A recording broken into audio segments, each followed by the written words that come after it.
नम्रता ma'am, काफ़ी अफ़वाहें चल रही हैं बाज़ार में कि चौधरी लाल सिंह कांग्रेस का दामन थामने वाले हैं। कितनी सच्चाई है इसमें? देखिए, ये सेंट्रल लीडरशिप का काम है अरफाज, और मुझे लगता है कि दिल्ली की लीडरशिप तमाम चीजों पे नजर बनाए हुए है। इंडिया अलायंस को कैसे मजबूत किया जाए और एक ऐसी सरकार जिसके पास धन दौलत और एथिकली मॉरली करप्ट सरकार के खिलाफ कैसे लड़ा जाए, उसके लिए हम पूरे वचनबद्ध हैं। तो इसके लिए मुझे लगता है कि चौधरी लाल सिंह एक अच्छी छवि के नेता हैं। लोगों में उनकी अपनी एक आवाज है लोगों की, और लोगों में एक अच्छी पैठ रखते हैं। सरकार में रहते हुए, सरकार के बिना भी उन्होंने लोगों की आवाज को उठाया है। जमीन से जुड़े हुए नेता हैं। घर वापसी होगी अगर वो आएंगे, तो अभी मुझे ऐसा कुछ नहीं जानकारी नहीं है। जिस दिन होगी मैं आपसे बात करूंगी, साझा जरूर करूंगी। लेकिन अगर ऐसा है तो ये अच्छा है, that is a welcoming step. Ma'am, अगर बात करें हम भारतीय जनता पार्टी की, तो भारतीय जनता पार्टी ने शुरुआत कर दी है अपने एमपी कैंडिडेट्स की। तो कांग्रेस क्यों चुप्पी साधे हुए अभी तक? देखिए, कांग्रेस, मैं आपको एक बात कहना चाहती हूँ। देखिए, कहीं ऐसा तो नहीं है कि कांग्रेस के पास चेहरे नहीं है? अफवाज एक सबसे पुरानी पार्टी है। मुझे लगता है कि जो संसदीय चुनाव होते हैं ना, वो पार्टी लड़ा करती है, कैंडिडेट नहीं लड़ता अरफाज। मैं बात करूं अगर जितेंद्र सिंह जी को, तो जितेंद्र सिंह जी को कितने लोग जानते थे जब 2014 में उन्होंने चुनाव लड़ा। मुझे लगता है 2008 में एक हमारा जो अमरनाथ रो हुआ, उसी के द्वारा उन्होंने अपने आप को आगे लाया, और तमाम बीजेपी के राजनेताओं को छोड़ते हुए वो आगे बढ़ गए और आज पीएमओ में बैठे हैं। तो इसी तरह से मुझे लगता है कि this is party who contest the election. आज भी अगर मैं आपको कहूं, देख रहे हैं न्यूज़ सैर इंडिया और मैं हूं अरफाज अमडैंग। आज की खास मुलाकात में हमारे साथ मौजूद हैं कांग्रेस सीनियर नेता नम्रता शर्मा जी। मैम, स्वागत है आपका न्यूज़ सैर इंडिया में। जी धन्यवाद। मैम, अगर बात करें हम अभी जम्मू में जिस तरह से हम देख रहे हैं कि एंटी इंक्रोचमेंट ड्राइव्स काफ़ी सारी चलाई जा रही हैं, जिसमें डिस्ट्रिक्ट एडमिनिस्ट्रेशन और जम्मू म्यूनसिपल कॉरपोरेशन जो है मिलकर के एक ड्राइव चला रही है, जिसमें लोग एक तरफ सराहना भी कर रहे हैं, दूसरी तरफ जिन लोगों के नुकसान हो रहा है, जिन लोगों का, वो लोग काफ़ी ज़्यादा गुस्से में हैं, मायूसी में हैं, उनका काम पे ज़्यादा असर पड़ रहा है। क्या कहना चाहेंगे आप? देखिए, जम्मू म्युनिसिपल कॉर्पोरेशन के जो एम्प्लॉइज हैं, ये उनका काम है देखना कि जब एनक्रोचमेंट हो रही है वो क्यों हो रही है। उस वक्त कौन शामिल है लोग कि जो ये एनक्रोचमेंट्स होने देते हैं। और जहां तक आप बात कर रहे हैं कि जो अभी हम देख रहे हैं प्रेजेंट सिनेरियो में, जिस तरह से गांधीनगर और छन्नी हिम्मत के अंदर और मैंने सैनी कॉलोनी में भी हमारे वो एंटी एनक्रोचमेंट ड्राइव चली थी। मुझे लगता है एक प्रायर नोटिस देना बहुत जरूरी है। 24 आवर्स का उसमें टाइम होता है, जबकि जो भी दुकानदार जिनके बाहर से उन्होंने उस दिन वो एनक्रोचमेंट्स हटाई, वो कह रहे हैं कि प्रायर सिर्फ रात को 8 बजे एक गाड़ी चली, जिसमें उन्होंने अनाउंसमेंट करी कि भाई कल आप ये हटा दीजिए। देखिए, एक लिमिटेड टाइम पीरियड मिलना चाहिए जो आप जिसको एनक्रोचर मानते हैं, ताकि वो भी अपनी वो हटा सके एनक्रोचमेंट।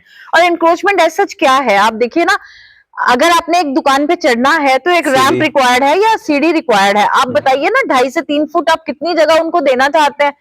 और एनक्रोचमेंट्स के नाम पे आप लोगों को तंग नहीं कर सकते।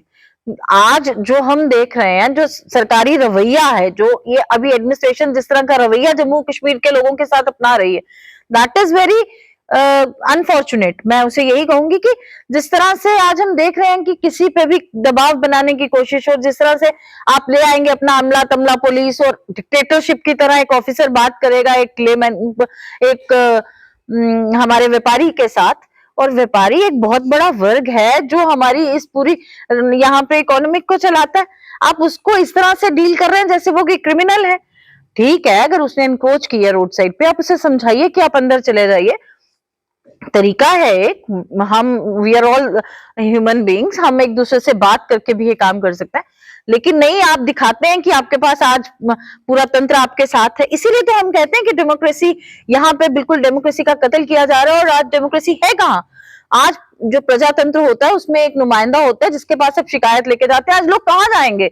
सेक्रेटरीट के दरवाजे लोगों के लिए बंद है। एडमिनिस्ट्रेशन में जो लोग बैठे हैं वो बाहर से आके बैठे हैं।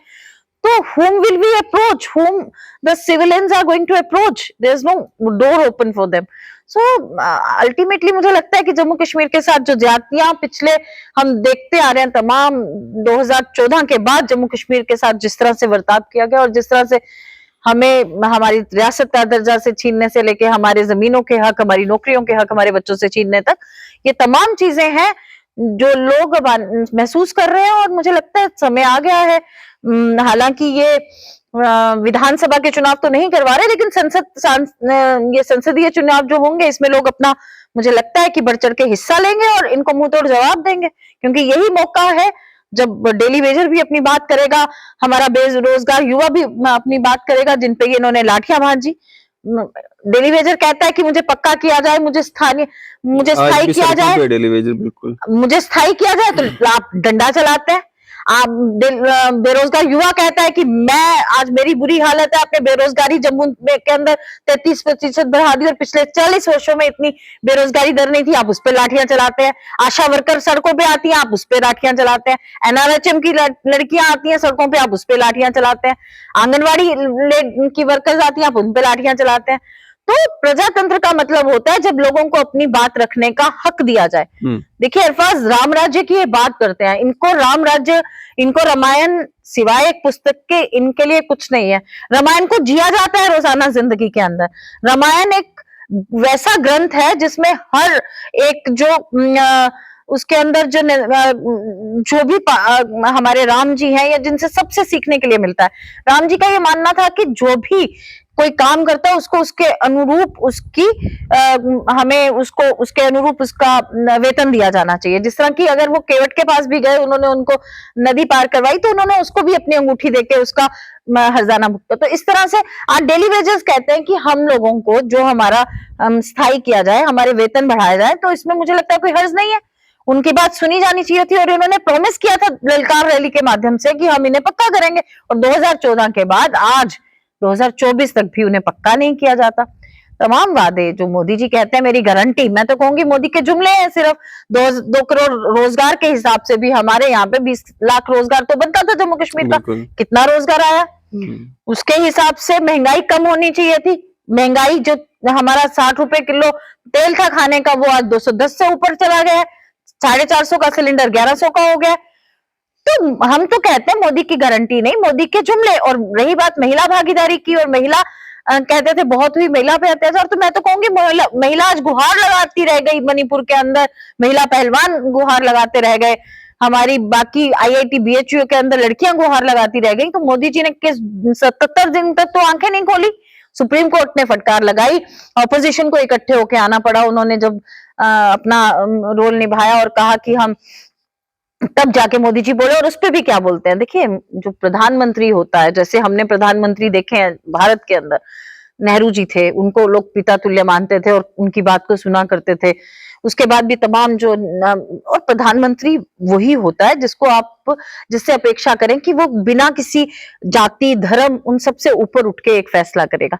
जब प्रधानमंत्री जी वैसे तो कभी बोलते नहीं है, क्योंकि एक स्क्रिप्टेड उनको दिया जाता है, और उसके अलावा आप कुछ पूछ नहीं सकते, क्योंकि आप उससे जब सवाल पूछते हैं मोदी जी से, तो आप पूछते हैं आपको आम कैसे खाते हैं आप। देखिए आज जो स्तर है हमारे जर्नलिज्म का, या मैं कहूंगी तो वो आ गया है कि हम आम कैसे खाते हैं ये पूछेंगे। वो तो अक्षय जी ने पूछा था ना, लेकिन उन्होंने उस टाइम पे वो एज अ जर्नलिस्ट पूछा था, राइट? अक्षय जी ने नहीं पूछा। मैं आपको बताना चाहती हूँ, तमाम रजत शर्मा से लेके अब तमाम अंजना ओम मोदी बन जाती हैं मोदी गान करते करते। तो आप स्तर तो देख लीजिए जो चुंबक आज मीडिया बन के रह गया। उसमें कोई दो राय नहीं है कि जो आज मीडिया की हालत है, हालांकि किसी दबाव के कारण होगी, लेकिन हमने वो दौर भी देखा है जब हम बच्चे थे। मेरे ख्याल से दूरदर्शन का वो दौर हुआ करता था जब ऑपोजिशन और प्रेजेंट डिस्पेंसेशन बैठ के डिबेट करती थी कि आगे का हमारा रोड मैप क्या है। ऑपोजिशन बताया करती थी कि अगर हम आएंगे तो हम ये करेंगे, जो मौजूदा सरकार थी वो बताया करती थी, और कुनीतियों को उजागर किया जाता था सरकार की। आज सरकार से पूछने के बजाय मीडिया भी प्रश्न पूछता है ऑपोजिशन से। देखिए आज जो हमारी भारत जोड़ो यात्रा हुई, कितनी कवरेज दी गई उसको। हालांकि आपने देखा हर समुदाय हर वर्ग उसमें शामिल था। आज अन्याय के खिलाफ जो यात्रा है राहुल गांधी जी की, क्या कवरेज है उसकी, लेकिन फर्क नहीं पड़ता, क्योंकि हमारा जो जनसंपर्क है, एक दिनकर जी की कविता है, उसमें है कि वो शायद उस परिप्रेक्ष्य में कही गई थी, लेकिन आज भी उस परिप्रेक्ष्य में कहा जा सकता है कि पत्थर हवा से जूझकर पांडव आए कुछ और निकल। तो मैं कहूंगी कि जो 10 साल का जो अरसा था उसमें कांग्रेस भी और निखर के सामने आई है और लोगों को पता चला है कि क्या डिफरेंस है, कि बीजेपी में और कांग्रेस में क्या डिफरेंस है। ये जरूरी भी था, लोगों को आज समझ आने लगा है कि कांग्रेस डिलीवरेंस में बिलीव करती थी, कांग्रेस बिलीव करती थी कि लोगों में कैसे लोगों की भागीदारी सरकार में हो, वो राज करने नहीं आया करती थी जिस तरह से आज हम देख रहे हैं कि वहां से रिमोट कंट्रोल द्वारा सरकार चलाई जाती है।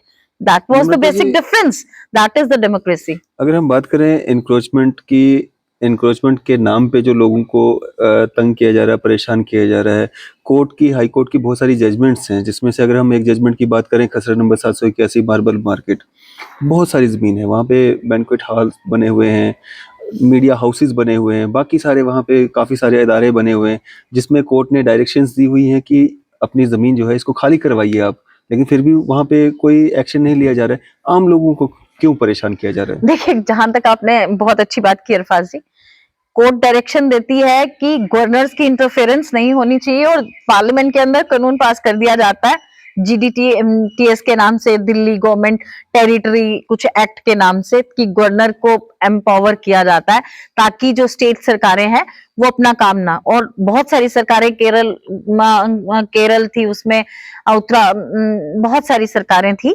जिन्होंने कहा कि गवर्नर पोथी मार के बैठ गया है, हमारे जो बिल्स हैं वो पास नहीं होने दिए जा रहे और लोगों के जो मिसाइल मसले हैं उनको हल करने में रुकावट आ रही है। देखिए, जो जुडिशरी का काम है, हमारे 4 स्तंभ हैं डेमोक्रेसी के अंदर, एक है हमारा लेजिस्लेटिव पास, दूसरा है जुडिशरी, तीसरी है हमारा मतलब 4 स्तंभ हैं हमारे, और 4 स्तंभ में से जो एक बड़ा अहम भूमिका है वो जुडिशरी की है। जुडिशरी की अगर पावर्स को हम इस तरह से हल्के में लेना शुरू कर जाएंगे तो मुझे लगता है जिस तरह से आज सीजीआई को बाहर करने के लिए हमने कहा कि वो क्यों रखा गया था, एक प्राइम मिनिस्टर को रखा जाता था, एक लीडर ऑफ ऑपोजिशन को रखा जाता था, एक सीजीआई को, ताकि जो लोग इस चीज का कोई भी गलत इस्तेमाल ना कर सके। आज जिस तरह से ये सब चल रहा है उससे साफ दर्शाता है कि आज क्या मंशाएं हैं सरकार की। उसी तरह से कोर्ट के ऑर्डर्स की अवहेलना करना तो मुझे लगता है कि बहुत गलत है, लेकिन इसमें यही है कि सरकारें ही अपना काम कर सकती हैं। उन ऑफिसर्स को जो आज सिंघम बने हुए हैं, पुलिस दल बल के साथ में जाकर के लोगों को जो इस तरह से परेशान किया जा रहा है, उनको भी इसको ध्यान देना चाहिए। कोर्ट ऑर्डर्स जहाँ पे हैं पहले वहाँ पे जाके दबिश दी जाए, उन इंक्रोचमेंट्स को जो बड़ी बड़ी हैं उनको हटाया जाए, क्योंकि जब बड़ी इंक्रोचमेंट्स हटेंगी तो छोटे तो अपने आप हट जाएंगे। देखिए, बहुत सारी हैं, हमने देखा नगरोटा के अंदर आर्मी के अंदर कोठी बना के रहे लोग और आर्मी को ही तब कटहरे में खड़ा कर दिया। तो एक कानून की जो बात करते हैं, उनके कानून साफ नजर आते हैं कि उनके 2 कानून हैं, 2 नजरिए हैं, लेकिन then again I will say कि this is because we don't have our own government, elected government over here, तो इस तरह की चीजें चलती हैं। नम्रता मैम, काफी अफवाहें चल रही हैं बाजार में कि चौधरी लाल सिंह कांग्रेस का दामन थामने वाले हैं, कितनी सच्चाई है इसमें? देखिए, ये सेंट्रल लीडरशिप का काम है अरफाज, और मुझे लगता है कि दिल्ली की लीडरशिप तमाम चीजों पे नजर बनाए हुए है, इंडिया अलायंस को कैसे मजबूत किया जाए और एक ऐसी सरकार जिसके पास धन दौलत और एथिकली मॉरली करप्ट सरकार के खिलाफ कैसे लड़ा जाए, उसके लिए हम पूरे वचनबद्ध हैं। तो इसके लिए मुझे लगता है कि चौधरी लाल सिंह एक अच्छी छवि के नेता हैं, लोगों में उनकी अपनी एक आवाज है लोगों की, और लोगों में एक अच्छी पैठ रखते हैं। सरकार में रहते हुए, सरकार के बिना भी उन्होंने लोगों की आवाज को उठाया है, जमीन से जुड़े हुए नेता हैं। घर वापसी होगी अगर वो आएंगे, तो अभी मुझे ऐसा कुछ नहीं जानकारी नहीं है, जिस दिन होगी मैं आपसे बात करूंगी, साझा जरूर करूंगी, लेकिन अगर ऐसा है तो ये अच्छा है, that is a welcoming step.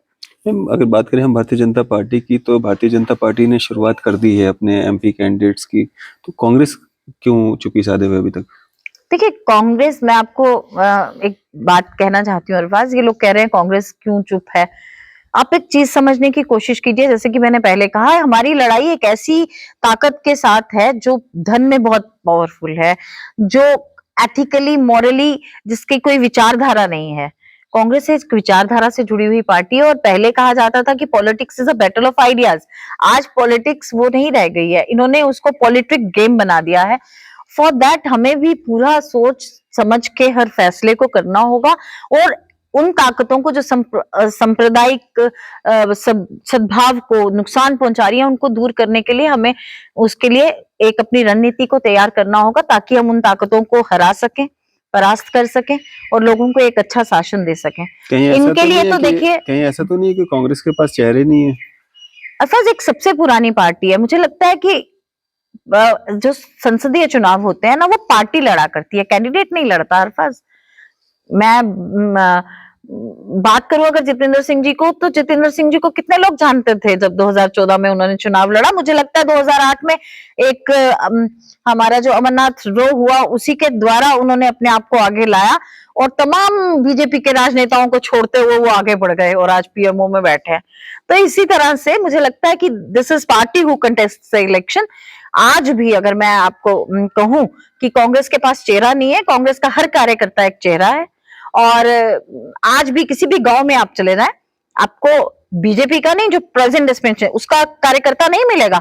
उनके लिए उनको वहां पे अपने बहुत सारे कार्यक्रम करने पड़ते हैं, लेकिन कांग्रेस का कार्यकर्ता आपको आखिरी छोर पे भी मिलेगा, जिसकी आइडियोलॉजी कांग्रेस के साथ मिलती है, जो मानता है कि सद्भाव के साथ हमें इस जम्मू कश्मीर के अंदर रहना है, जो मानता है कि भाई को भाई से नहीं लड़ाना, नम्रता को अरफाज से नहीं लड़ाना। ऐसी आइडियोलॉजी के लोग आपको मिलेंगे।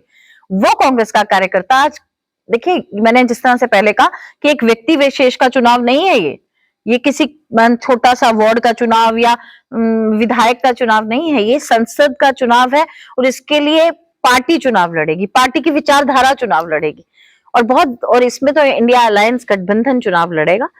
तो मुझे लगता है कि कैंडिडेट भी बहुत जल्दी आपके लिए कोई रहेगा, मतलब देखिए जिस लहर की आप बात करते हैं उस लहर को तो हमने देखा कि बहुत सारे पोर्टल्स और बहुत सारे लोगों ने दिखाया कि किस तरह से पूरी मशीनरी का इस्तेमाल, सरकारी मशीनरी का इस्तेमाल किया गया इस बारी उनकी ग्राउंड को भरने के लिए।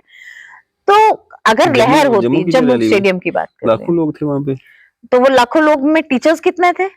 पटवारियों ने गाड़ियां लगाई थी, डीसी ने, मैंने सुना एक पोर्टल पे एक बच्चा गुम हो गया है, कोई हैंडीकैप्ड बच्चा, और वो कह रहे हैं कि डीसी ने गाड़ी भेजी थी, पटवारी उसको भरवा रहा था, तो वो वहां से एक हैंडीकैप्ड बच्चा आ गया और जो आज तक मिला नहीं है वापस। तो इस तरह की चीजें। आंगनवाड़ी वर्कर्स ने कहा कि हमें सुबह से बोला था 7 बजे आके गाड़ी भर लेना और गाड़ी में आना। टीचर्स जो उधमपुर से आई थी उन्होंने कहा कि मजबूर किया गया हमें, और हमें इतनी ठंड में आना पड़ा जम्मू। तो आप मुझे बताइए, लाखों क्या करोड़ों लोग भी आएंगे जब आप पूरा मशीनरी, सरकारी मशीनरी का इस्तेमाल करेंगे।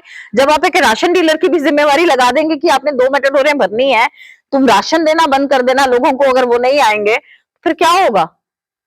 आप मुझे बताओ ना, क्या होगा? तो अल्फाज जिम्मेवारी के साथ हम काम करें तो ही बात बनेगी। लाखों लोग नहीं, संख्या उनकी होनी चाहिए जो बीजेपी वर्कर हो। और वैसे तो ये सरकारी कार्यक्रम था, वो तो सपोर्टर हो या बीजेपी सपोर्टर, हाँ बिल्कुल, या बीजेपी आइडियोलॉजी के साथ जुड़ा हुआ।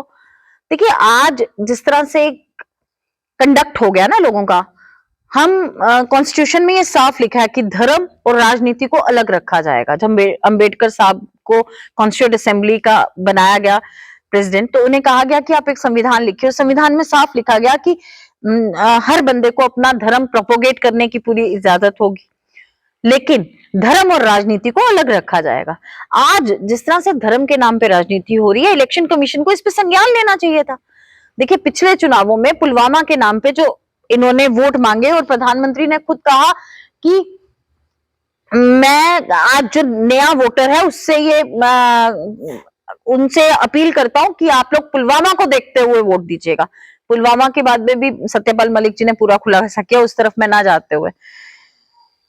हाँ, जब ऑपोजिशन ने इस पे अपना उन पे आरोप लगाए, तो उन्होंने जब इलेक्शन कमीशन से इसकी कंप्लेंट की, तो इलेक्शन कमीशन ने 21 दिन तो इस पे कोई टिप्पणी नहीं करी, उसके बाद भी इन्हें क्लीन चिट दे दी। ये हाल है जी इलेक्शन कमीशन का। इसीलिए हम कहते हैं कि वो इनके सेवादार और चाटुकार बन के रह गए। लोकसभा चुनावों के साथ क्या असेंबली चुनाव भी होने चाहिए? हो जाने चाहिए, क्या फर्क पड़ता है? अच्छी बात है, विधानसभा के चुनाव होंगे, हमारे पास बहुत मुद्दे हैं। उसके बाद योगी जी ने इंडियन आर्मी को मोदी जी की आर्मी कह दिया। इंडियन आर्मी क्या किसी पार्टी की आर्मी है? लेकिन इलेक्शन इस तरह का अगर काम हमारी कांग्रेस में से या किसी ऑपोजिशन के लीडर ने किया होता, आज तक वो अंदर होता, उसको तो इलेक्शन बैन कर दिए जाते। लेकिन मोदी जी पे वो चीजें नामिल नहीं होती। बात करना चाहूंगी कि अपनी सूझबूझ के साथ हमें काम लेना है, और हमें सांप्रदायिक ताकतों को हराना है। और मुझे लगता है कि आज जो रिस्पॉन्सिबिलिटी है वो मीडिया पे भी उतनी है जितना एक आम इंसान पे, आम नागरिक पे है। हम सबको सूझबूझ के साथ पूरा काम लेते हुए चुनावों में एक ऐसी ताकत को हराना है। उसमें हमें ये भी याद रखना है कि आज युवा कितना बेरोजगार है, महंगाई किस हद तक बढ़ गई है, महिलाओं पे जो अत्याचार हुए हैं, हमारी यूनियन टेरिटरी हमें बना दिया गया, हमारे स्टेट का दर्जा हमसे छीन लिया, प्रिंसली स्टेट को किस तरह तोड़ दिया गया। तमाम ताकतों को हराने के लिए बहुत जरूरी है कि हम एकजुट हो जाएं। किसी का चेहरा पसंद नहीं, किसी की कुछ भी, उससे अलग होते हुए आज एकजुट होकर हमें भारतीय जनता पार्टी जैसी एक ऐसी पार्टी को हराना है जिसने भारत को तोड़ने के काम किए, भारत के अंदर सांप्रदायिक ताकतों को बढ़ावा दिया। मुझे लगता है एकजुट होकर जब हम लड़ेंगे तभी हम इस ताकत से खिलाफ लड़ सकते हैं। इंडिया अलायंस इकट्ठा है? बिल्कुल इंडिया अलायंस इकट्ठा। देखिए यूपीए 1 और यूपीए 2 में जो हमारे साथ पार्टीज थी, आपको ये पता होना चाहिए कि ममता बनर्जी उसका कभी हिस्सा नहीं थी, इस बार वो भी उसका हिस्सा है। लेकिन वहीं एनडीए का हिस्सा अकाली दल था, लेकिन इस बार उसके साथ नहीं है। वहीं पे बहुत सारी ऐसी एक स्टेट के चीफ मिनिस्टर हैं जो मोदी जी को कहते हैं कि आप मेरे पास नहीं आना। नॉर्थ ईस्ट के चीफ मिनिस्टर्स ने कहा मोदी जी को कि आप हमारी किसी रैली को संबोधित नहीं करेंगे, क्योंकि यहाँ पे मणिपुर जैसा मुद्दा है जिसपे आप 70 दिन तक चुप रहे। महिलाओं के साथ इतना बड़ा अन्याय हुआ, महिलाओं को निर्वस्त्र करके पूरे शहर में घुमाया गया, आप चुप रहे। आपने उन बेटियों का क्या किया? तो आज वहीं पे इंडिया गठबंधन बहुत मजबूत है। और आप देखिए साउथ के अंदर हो जाए, नॉर्थ ईस्ट से हमने देखा है, मणिपुर से लद्दाख तक लोग आंदोलित हैं पिछले दिनों। जो लद्दाख के अंदर इतना बड़ा, कल आपने पटना के अंदर रैली देखी होगी, वहां पे ऐसे लग रहा था कि बूम आ गया है। 10 लाख से ऊपर जो ये मीडिया कह रहा है कि लोग थे वहां पे। तो आज मुझे लगता है कि हमें मजबूती के साथ कहना चाहिए कि इंडिया गठबंधन बहुत मजबूत है और ताकत के साथ आगे आएगा। और आने वाला समय जो है 2024 में हम इन सब जो ये ऐसी ताकतें हैं जिन्होंने इस देश को कमजोर किया है, देश की आर्थिक व्यवस्था को कमजोर किया है, जो उद्योगपतियों के चौकीदार बन के रह गए, उन सबको हराने का हम काम करेंगे और बहुत डट के मुकाबला करेंगे इन सब ताकतों का। और 2024 में आने वाला जो है वो इंडिया अलायंस अपना यहाँ मेरे ख्याल सरकार बनाएगी। पीएम कैंडिडेट कौन होगा? हमारे कैंडिडेट तो राहुल गांधी जी हैं, बिल्कुल वही होंगे। अगर इंडिया गठबंधन का क्या होगा, कल किस तरह से, देखिए जब हम अलायंस में चुनाव लड़ते हैं बहुत सारी चीजें देखी जाती हैं, रणनीति होती है, उसके तहत क्या रूपरेखा निकल के आती है वो बाद में तय होगा। लेकिन अगर आप कांग्रेस का कैंडिडेट पूछ रहे हैं तो हमारे तो राहुल गांधी जी हमारे कैंडिडेट है, there is no doubt in it. शुक्रिया हमारे से बातचीत करने के लिए। You welcome. तो ये थी हमारे साथ कांग्रेस सीनियर नेता नम्रता शर्मा जी। आपकी इस सब पे क्या राय है? अभी अपनी राय जो है जरूर साझा कीजिएगा। इसी तरह की मजीद अपडेट्स के लिए देखते रहे न्यूज़ इंडिया। मैं अरफाज मंडायंग, कैमरामैन शाहनवाज के साथ।